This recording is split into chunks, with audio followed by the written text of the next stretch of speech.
याद तेरी आए सोतन बन के ओ मैं फिरूं श्याम तेरे नाम की जोगन बन के।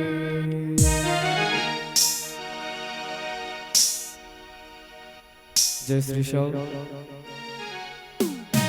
सारे तीर्थ धाम आपके चरणों में, हे गुरुदेव प्रणाम आपके चरणों में, चरणों में। सारे तीर्थ धाम आपके चरणों में, हे गुरुदेव प्रणाम आपके चरणों में, चरणों में। हे गुरुदेव प्रणाम आपके चरणों में।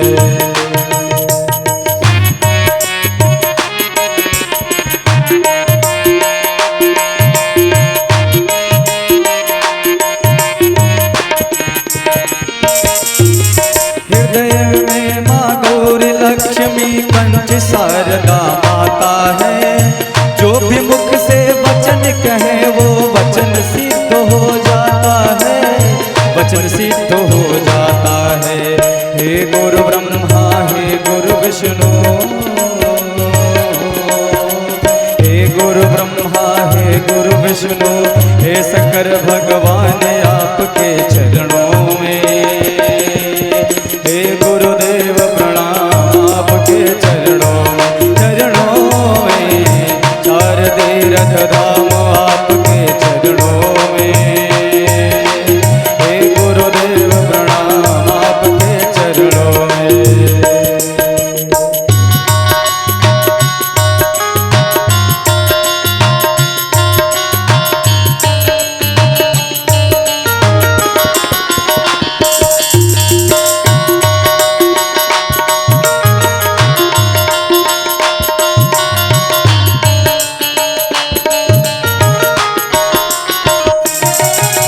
जन्म के दाता मात पिता हैं, आप कर्म के दाता हैं, आप मिलाते हैं ईश्वर से, आप ही भाग्य विधाता है, आप ही भाग्य विधाता है।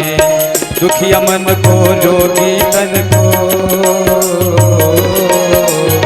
दुखिया मन को रोगी तन को मिलता है आराम आपके चरणों में। हे गुरुदेव प्रणाम आपके चरणों में, हे गुरुदेव प्रणाम आपके चरणों में। करता करे ना कर सके, पर गुरु करे सब होए। सात द्वीप नवखंड में गुरु से बड़ा न कोई, प्यारे गुरु से बड़ा न कोई। मैं तो सात समुद्र की मसी करूं, लेखनी सब बन जाए, सब धरती कागज करूं, पर गुरु गुण लिखा न जाए, प्यारे गुरु गुण लिखा न जाए। सारे तीर्थ धाम आपके चरणों में, हे गुरुदेव प्रणाम आपके चरणों में, चरणों में। हे गुरुदेव प्रणाम आपके चरणों में, हे गुरुदेव प्रणाम आपके चरणों में, हे गुरुदेव प्रणाम आपके चरणों में, हे गुरुदेव प्रणाम आपके चरणों में। दाता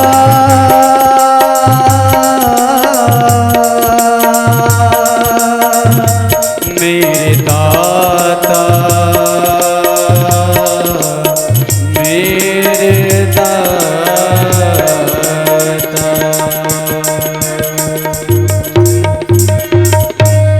हरि ओम। ओम नमो ब्रह्मवर्णदेवाय गोब्रह्मवर्णहिताय च। क्यों? क्योंकि आदमी की आयु में 4 लोगों का अधिकार मिला है, 4 प्राणियों की आयु मिली है आप सबको। मानव की आयु कितनी बताई गई?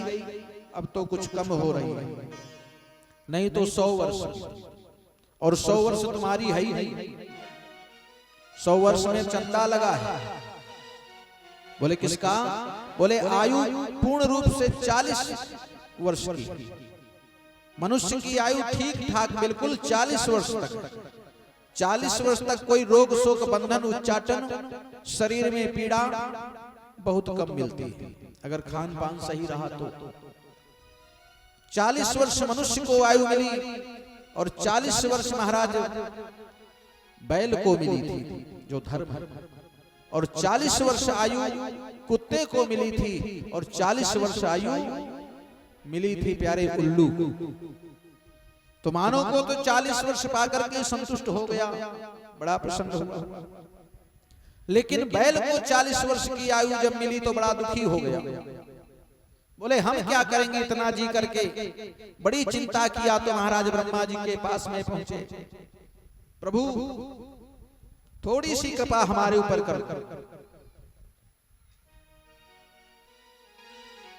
थोड़ी सी कृपा कर दो। बोले क्या है, इतना हम जी करके क्या करेंगे, दूसरे का ही भार उठाना है, दूसरे के लिए ही कमाना है, कुछ कम कर दिया जाए। बोले आधी कर दें, बिल्कुल आधी कर दो। तो महाराज बैल की आयु 20 वर्ष हो गई, और इसके बाद में जैसे मनुष्य की इस बात की जानकारी हो गई कि 20 वर्ष बच गई है, भगवान के सामने पहुंच गया। प्रभु हम इतना कम जी करके करेंगे क्या? इतने में तो शिक्षा दीक्षा होगी, विवाह आदि का कार्यक्रम होगा, बच्चे देख नहीं पाएंगे, हो सकता राम नाम कल्याण ही हो जाएगा। इसलिए प्रभु कुछ और बढ़ा दिया जाए। तो बोले 20 वर्ष की आयु मेरे पास में है। बोले किसकी है? बोले बैल की है। चलेगी? बोले दौड़ेगी जैसे बैल दौड़ता है। 20 वर्ष की आयु मिल जाएगी तो हमारी 60 की हो जाएगी, कुछ काम कर ही लेंगे।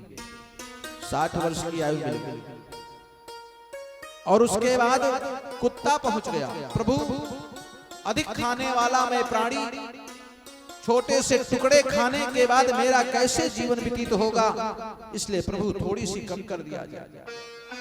क्या करें प्रभु? कुछ कम कर दो। बोले आधी कर दें? बिल्कुल प्रभु आधी कर दो। आधी कर दिया, और 20 वर्ष फिर एक्स्ट्रा में बच गई।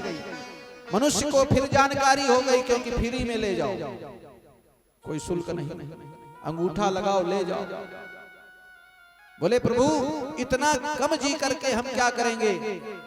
जैसे ही बहुएं आएंगी, नाती पोते का मुख भी नहीं देख पाएंगे, जीवन समाप्त हो जाएगा। थोड़े दिन तो और रह लेने दो। बोले फिर? बोले कुछ बढ़ा दिया जाए। बोले कुत्ते वाली है, चल जाएगी? बोले बिल्कुल चल जाएगी। कितनी हो गई? बोलो 80 वर्ष। इसलिए बुलवाना पड़ता, कोई लोग सो तो नहीं रहे। और जैसे महाराज 80 वर्ष हो गई तो उल्लू पहुंच गया। प्रभु हम इतना जी करके क्या करेंगे, क्योंकि दिन भर तो हमको दिखाई नहीं पड़ेगा, और आत्मा में महाराज केवल देखते रहेंगे, जागते रहेंगे। इसलिए प्रभु थोड़ी सी कम कर दिया जाए। बोले कितना कर दें? कुछ कर दो। तो भगवान भी दयालु हैं, करुणा के सागर हैं, भक्त वत्सल हैं, भक्त की पीड़ा को समझ लिए। कहा क्या करोगे इतना रह करके, चलो 20 वर्ष तुम्हारी कम कर। तो 20 वर्ष की आयु फिर बच गई ब्रह्मा जी के पास। इस बात की जानकारी मनुष्य को फिर हो गई, फिर पहुंच गया, पीछे से लाइन में लग गया। प्रभु थोड़ी सी कृपा और कर दिया जाए। बोले अब क्या है? बोले 80 वर्ष के बाद में जिस समय नाती पोता, उनका विवाह नहीं देखेंगे क्या? मेरे नाती पोता की नौकरी लग गई, कहीं अच्छी जगह में बैठ गए, फिर उनकी बड़ी कृपा हो जाए, थोड़े दिन खिला लें, तब मेरा जीवन समाप्त हो जाए तो बड़ी कृपा होगी। बोले उल्लू वाली है, चल जाएगी? बिल्कुल चल जाएगी। तो महाराज मिल गई। कितनी हो गए? 100 वर्ष। 100 वर्ष की आयु जरा अपने आप विचार कर लीजिए। 40 वर्ष तक बिल्कुल आप स्वस्थ रहेंगे। हो सकता है यदा कदा इधर उधर किसी को कोई पीड़ा हो जाए, कोई कष्ट हो जाए, नहीं तो 40 वर्ष तक किसी प्रकार की बीमारी होती नहीं है। और 40 वर्ष के तक तो अपने लिए जीते हैं प्यारे। पढ़ाई करना, उसके बाद अपना कैरियर के विषय में विचार करना, नौकरी हो लग जाना। लेकिन 40 वर्ष के बाद भगवान की अद्भुत कृपा हो जाएगी, विवाह हो गया। और विवाह होने के बाद स्थिति ये आती है कि किसी तरह से महाराज अगर 1-2 वर्ष नहीं बीते ना, बच्चा नहीं हुआ, कोई संतान नहीं, कोई पुत्र नहीं, कोई पुत्री नहीं, तो हमारी बूढ़ी माताएं बेचारी देवता गांव के कोई रह नहीं जाएगा स्थान जहां मान्यता न कर ले। अब मान्यता क्या करेंगे, भगवान हमारे पोता मिल जाए हम आपको घंटा चढ़ाएंगे, घंटा बांधेंगे आगे। भगवान सुन लिए, अगर कहीं एक पोता मिल गया तो घंटा की जगह में घंटी आ जाती है 10 रुपए वाली। घंटा तो भूल गया, घंटी बांधने आ गया, ऐसी स्थिति बनती। ये भी छोड़ो, भगवान की अद्भुत कृपा है। जैसे 40 वर्ष के बाद आप जीते किसके लिए हैं? अपने बच्चों के लिए, परिवार के लिए। मकान बनवाए, बच्चों की आगे पढ़ाई कराए, उसी में पूरा जीवन व्यतीत हो रहा है। लेकिन इधर अभी भी आपके जीवन में सुधार नहीं हुआ, क्योंकि बैल की उम्र लगी है, दूसरे का भार उठाना पड़ेगा। ये आपकी जिम्मेदारी है, आपका ये कर्तव्य है, आपका ये धर्म है। अगर आप गृहस्थ आश्रम में हैं तो ये तो जिम्मेदारी है ही, करना पड़ेगा।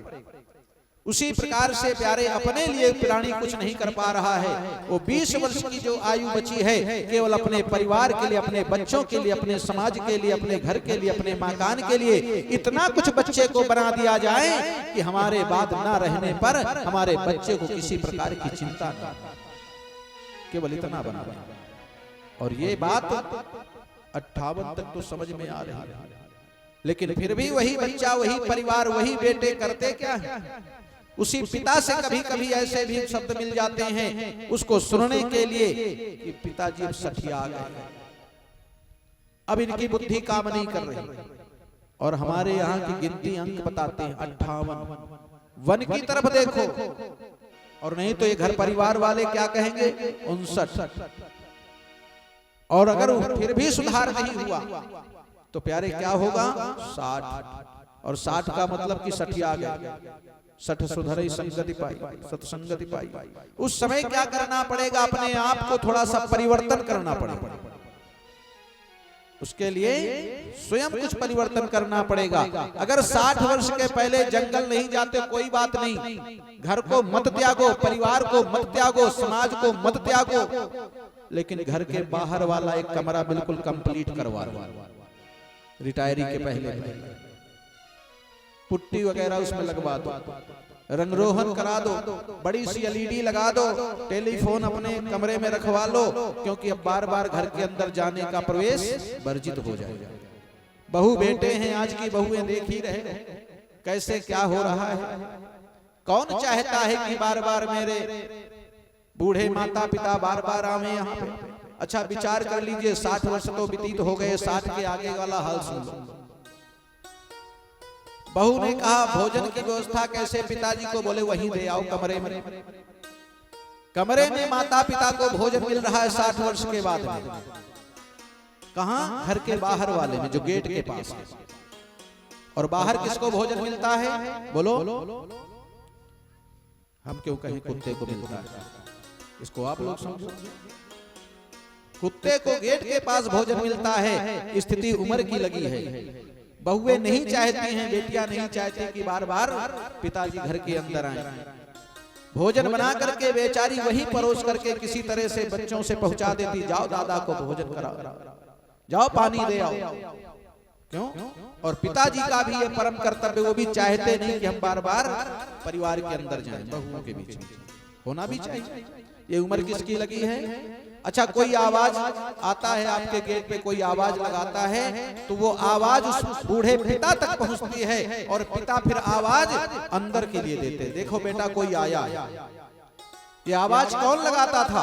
अगर कोई द्वार पे आ गया, कुंडी खटकाई या बेल बजाई, अगर आपने रखा है, गांव का समय था, देखिए विचार करिए, तो पहले ही भूखते रहते थे दरवाजे। कौन आवाज दे रहे हैं? इसका मतलब कोई आया। और ये अवस्था प्यारे कुत्ते की उम्र लगी हुई है, इसलिए भोजन वहीं पे मिल रहा है, आपको बाहर मिल रहा है। बहुत ऐसे कम परिवार होंगे आज के समय में जो माता पिता परिवार के सब बच्चों के साथ में बैठ करके एक जगह भोजन करते हैं। पिताजी भी नहीं चाहते बार बार वहां जाने की जरूरत, यहीं ले आओ, स्वास्थ्य अच्छा नहीं। दुनिया में ऐसा कोई डॉक्टर नहीं है प्यारे कि ऐसी व्यवस्था हो जाए कि 80 वर्ष के बाद बराबर आपको नींद आ जाए। 80 वर्ष में जैसे पहुंचे तो महाराज नींद हट जाएगी। और नींद कैसी आएगी? दिन में बैठे बैठे झपकी लगा लोगे, रात में कभी 1 बजे उठ करके आकाश की तरफ देखोगे, कभी 2 बजे उठ करके देखोगे, क्योंकि रात की व्यवस्था है, उल्लू वाली उम्र लगी। वो रात रात जाग करके बिता देता है और घर के सब लोग सोते रहते हैं। पिताजी माताजी बेचारे परेशान हो गए। सुबह हुई, अपने बेटे से बताया, बेटा नींद नहीं पड़ रही। नींद कहां से पड़ेगी, उल्लू वाली उम्र लगी, नहीं पड़ेगी। इसलिए मैं निवेदन करूंगा कि इसके लिए स्वयं कुछ ना कुछ करना पड़ेगा।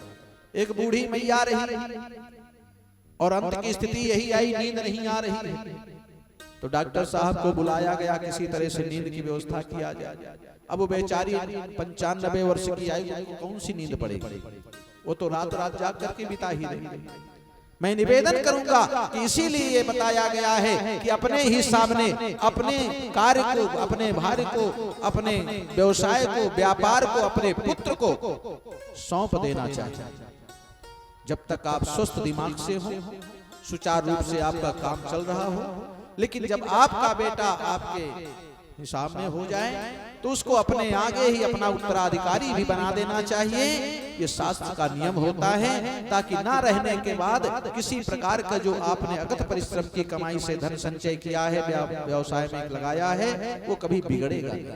हो सकता है उस समय कुछ बिगड़ जाए तो आप संभाल लोगे, लेकिन आज के समय में क्या कहते हैं, जिंदा जिंदा हम एक टुकड़ा भी नहीं देंगे, मरने के बाद तो नारा ही।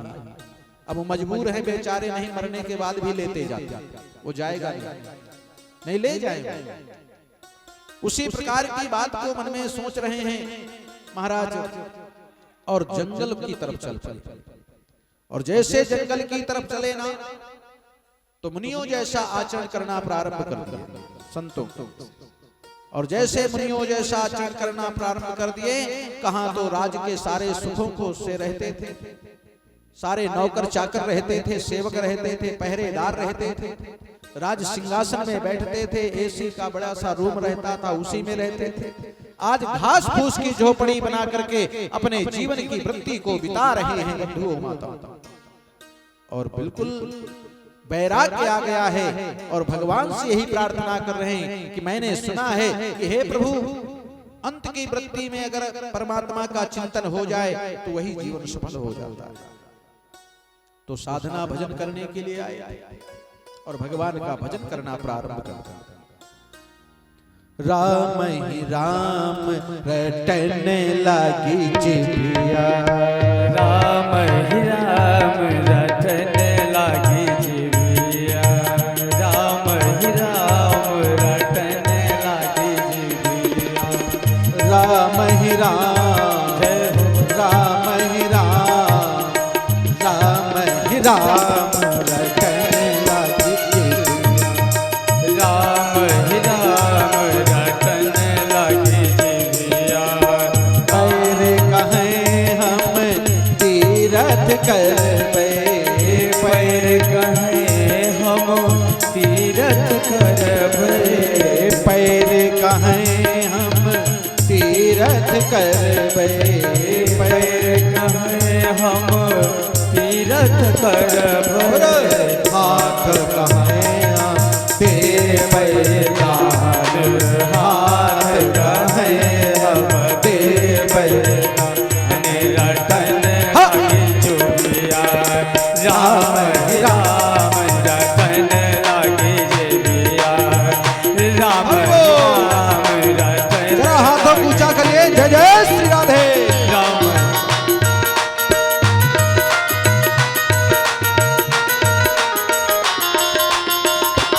जय श्री राधे, जय श्री राम।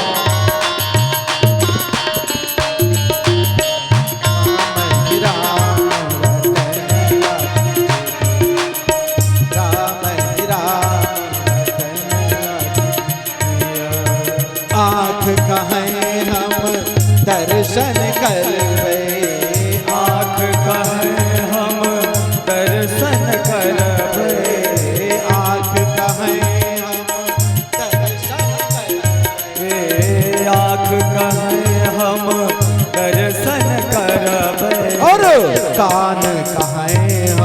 सुनब पुराण और कान का है हम सुनब पुराण रटन लागे जीविया राम ही राम रटन लागे जीविया जय जय श्री राम राधे। ही राम गाइए आनंद से। लागे जीविया।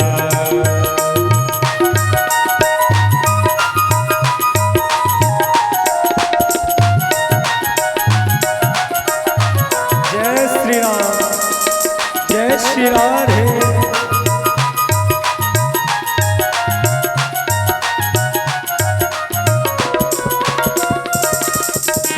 राम ही राम रटन राम ही राम रटन लागे जीविया राम ही राम रटन जीविया राम ही राम रटन लागे जीविया। निरंतर तपस्वी का वेश बना करके प्यारे और कुछ ना करके त्रिकालज्ञ संध्योपासन करने वाले हो गए। और कुछ करना ही नहीं, केवल कुछ मिल जाता पा लेते और उसके बाद ले करके माला बैठ जाते। नदी के तट पर भगवान का पूजन कर रहे हैं, क्योंकि पूजन का स्थान का बड़ा महत्व होता है। कोई अनुष्ठान करते हो, घर में करते हो, कराते हो, तो उसका 1 ही 2% लाभ मिलता है। और कहीं मंदिर में जाते हो, शिवाला में, देव परिसर में कराते हो, तो महाराज 50 गुना फल मिल जाता है। और कहीं तीर्थ के स्थान में चले जाते हो, नदी के तट पर चले जाते हो, कोई पवित्र तीर्थ हो, कोई पवित्र नदी हो, वहां पर कोई अनुष्ठान हम करते या कराते हैं तो उसका 100% लाभ मिल जाता है। इसलिए स्थान का महत्व है। और वहीं पे जाकर के बड़े प्रसन्नता से, बड़े आनंद से मुनियों जैसा व्यवहार जो मिल गया सो पा लिया और बड़े प्रेम से भक्ति में लगे हुए हैं। संत का स्वरूप हो गया है महाराज, राजमद हट गया है। अब तो ये लगता ही नहीं कि ये राजा है। सारे सुखों से वंचित हो गए। मन में विचार कर रहे हैं कि संत महात्मा रहते कैसे हैं, उसी प्रकार से महाराज रहने लगे। और जैसे एक दिन की बात कहा तो 10 घंटे 12 घंटे केवल जप ही करते थे। जब जग जाते थे रात्रि कालीन में तो तप करने लगते, तब जप करने लगते, भगवान का स्मरण करने लगते। लेकिन जैसे ही प्यारे प्रातः काल हुआ, एक दिन की बात, भगवान सूर्य का दर्शन करने के लिए महाराज पहुंचे और उसी प्रकार से महाराज अर्घ दे ही रहे थे। जपा कुसुम संकाशम काश्यपेयम महादुतिम तमोरिम सर्व पापग्नम प्रणतोषिम दिवाकरः। भगवान सूर्य को प्रणाम कर रहे थे। एकाएक सिंह की गर्जने की आवाज नदी के उस पार से सुनाई पड़ी। उस सिंह की गर्जने की आवाज जैसे ही सुनाई पड़ी तो नदी के तट उस पार देखा, वहां पर देखा कि एक मृगी है। और जैसे सिंह की गर्जने की आवाज सुनाई पड़ी तो बेचारी अपने प्राणों को बचाने के लिए भय के कारण नदी में जाकर के डूब गई। और दयोग से उस समय वो गर्भ धारण किए हुए थी। शरीर तो शांत हुआ, गर्भ बाहर आ गया। और जैसे गर्भ बाहर आ गया तो संत होने के कारण मन में विचार बदल गया है कि प्राणियों, जीवों पर दया करना चाहिए, जीवों को मारना नहीं चाहिए। मारना कहीं लिखा ही नहीं। ये तो हम आप स्वतंत्र हैं, जो चाहें सो कर सकते हैं। जीव हत्या कहीं भी नहीं बताया गया है। अगर आपके शरीर में थोड़ा सा भी कांटा लग जाता है, चुभ जाता है, तो विशेष पीड़ा होती है।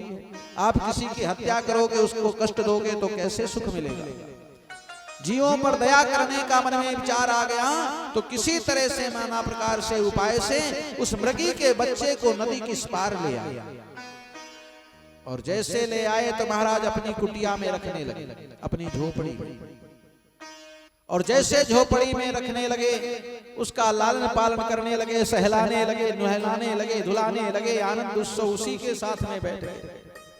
कहां तो 10 घंटे जो जप हो रहा था, अब वो 4 ही घंटे जप हो रहा।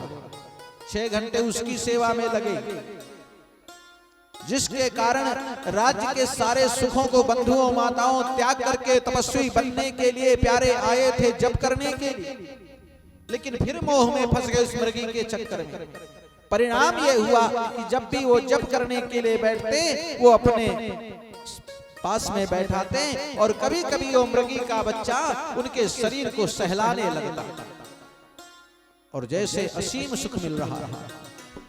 इतना स्नेह हो गया, परिणाम ये आया कि महाराज उसी की सेवा में लगे रहे और अंत की वृत्ति का जैसे ही समय आया, संकेत मिला, तो एक मन में ये चिंता व्याप्त होने लगी कि मेरे न रहने के बाद इस मृगी का बच्चा कौन देखभाल करेगा, कौन इसकी सेवा करेगा, कौन इसकी व्यवस्था देखेगा। यही परम चिंता का विषय बन गया। तपस्या नहीं हो पाई, अंत की वृत्ति प्यारे राम का स्मरण नहीं हो पाया। हो बार बार मुनि जतन कराही,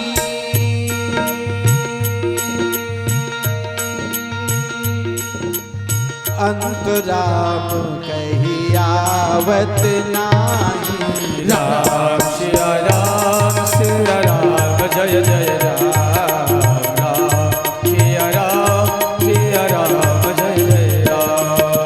बार बार मुनि जतन कराही, बार बार मुन जतन कराए, अंत राम कही आवत नाही। अंत राम कही आवत नाही। बार बार मुनि जतन कराई,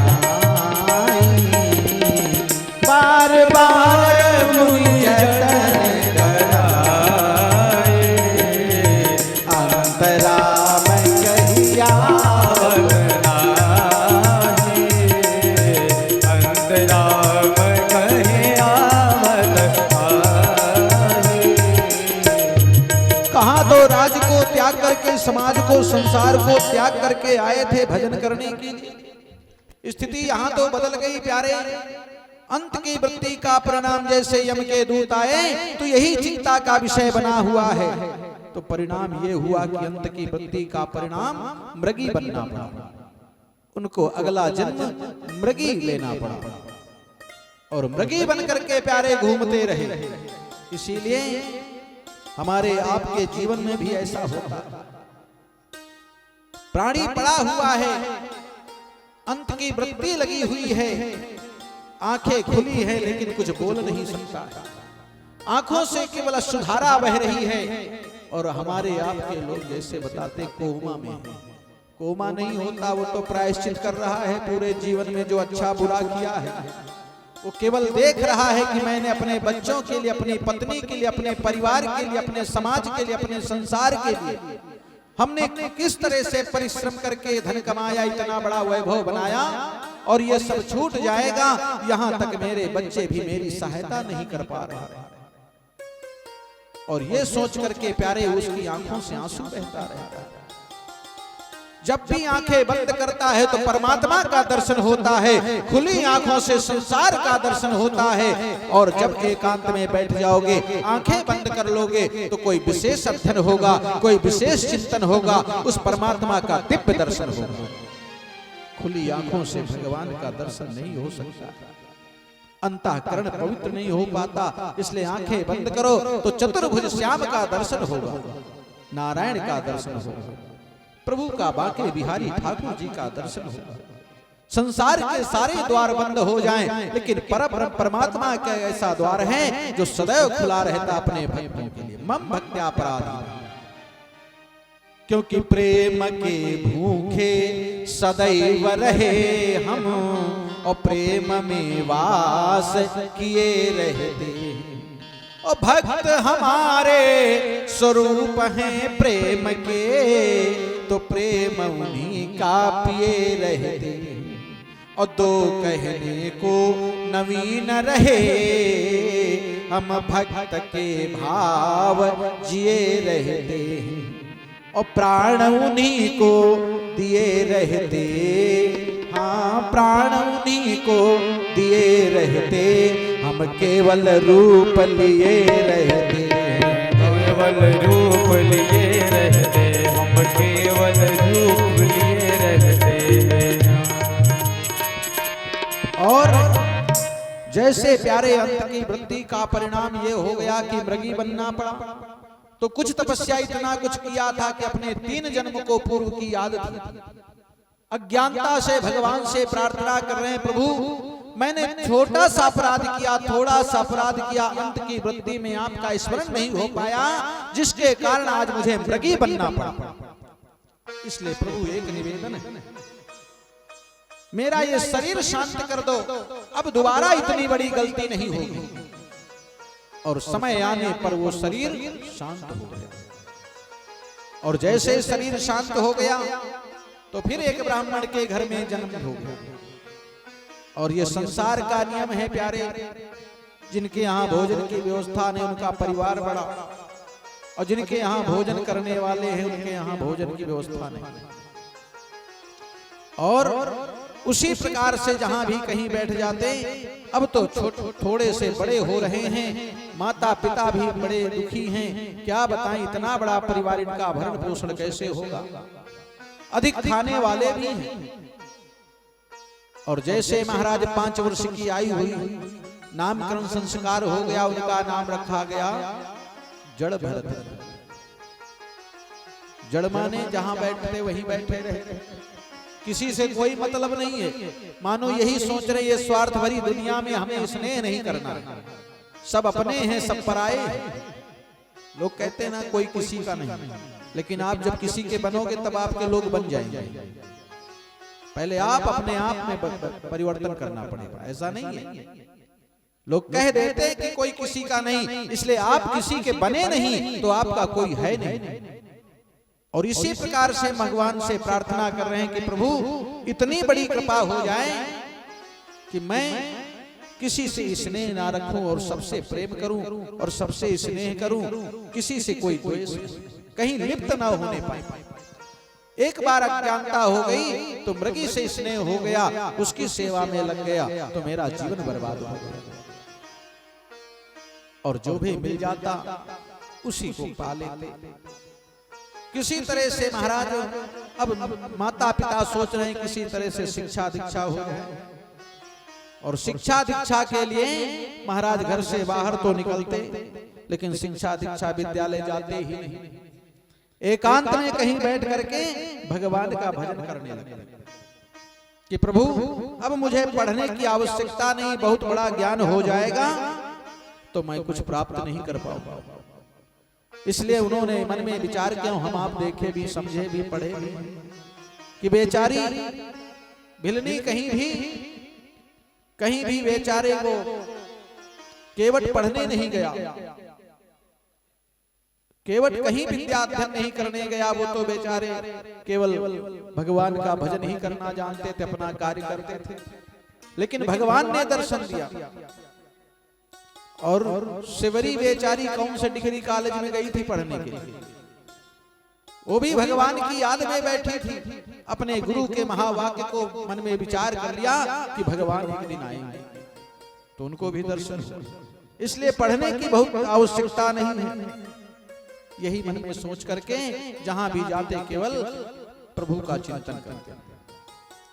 रामा रामा रटते रटते बीती रे उमरिया, रामा रामा रटते रटते बीती रे वो मैरिया, रामा रामा रटते रटते बीती रे वो मैरिया, रामा रामा रटते बीती रे वो मैरिया। रघुकुल नंदन कब आओगे, रघुकुल नंदन कब आओगे भिलनी की डगरिया, रामा रामा रटते रटते बीती रे वो मैरिया, रामा रामा रटते रटते बीती रे वो मैरिया, रामा रामा रटते रटते बीती रे उमरिया, रामा रटते रटते रघुकुल नंदन कब आओगे,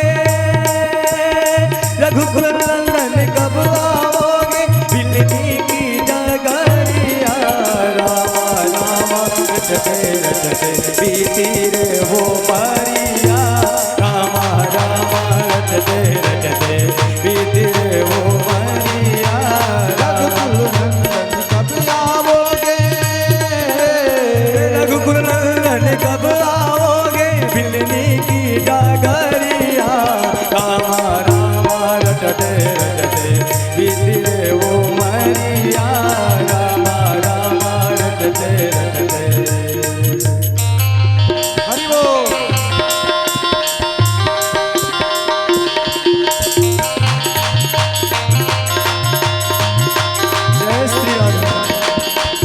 लोग आनंद के साथ। और भगवान से यही प्रार्थना करने लगा कि और कुछ नहीं चाहिए, मेरा जीवन केवल प्रभु का भजन में बीत जाए। रामा रामा रटते रटते बेबे रे ओ मैरिया, रामा रामा रटते रटते बेबे रे ओ मैरिया। मैं सबरी भिलनी की जाई भजन भाव नहीं जानू रे, मैं सबरी भिलनी की जाऊं भजन भावना जानू रे।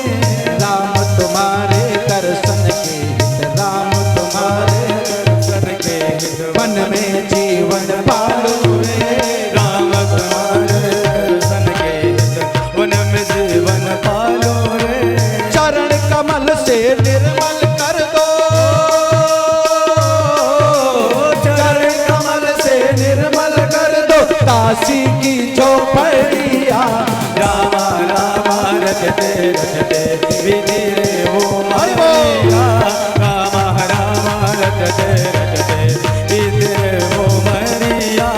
रघुकुल नंदन कब आओगे, रघुकुल नंदन कब आओगे, भिलनी की डगरिया। रामा रामा रटते रटते विधि रे ओ मैया। रामा रामा रटते रटते विधि रे ओ मैया। रोज सवेरे वन में जाकर रास्ता साफ कर आती है, रोज सवेरे मन में जाकर फल चुन चुन कर लाती है। अपने प्रभु के खातिर वन से चुन चुन के फल लाती है। अपने प्रभु के जन्म के लिए चुन चुन फल को लाती है। मीठे मीठे बेरन से मीठे मीठे बैरों की लाई रे छापरिया। रामा रामा रटते रटते विधि रे ओ मैया। रघुकुल नंदन कब आओगे, रघुकुल नंदन कब आओगे, भिलनी की डगरिया। रामा रामा रटते रटते विधि रे ओ मैया। रामा रामा रटते रटते विधि रे ओ मैया। रामा रामा रटते रटते विधि रे ओ मैया। रामा रामा रटते रटते। और कुछ नहीं चाहिए प्रभु, केवल भगवान के भजन। माता पिता को इस बात की जानकारी हो गई कि विद्यालय जाते ही नहीं, परिणाम ये हो गया कि जड़ भरत नाम हो गया। और जैसे जड़ भरत जी अब तो केवल भगवान के दास, जो संत महात्मा मिलते, जो अतिथि आते हैं, उनकी सेवा में लग जाते, जहां भंडारे होते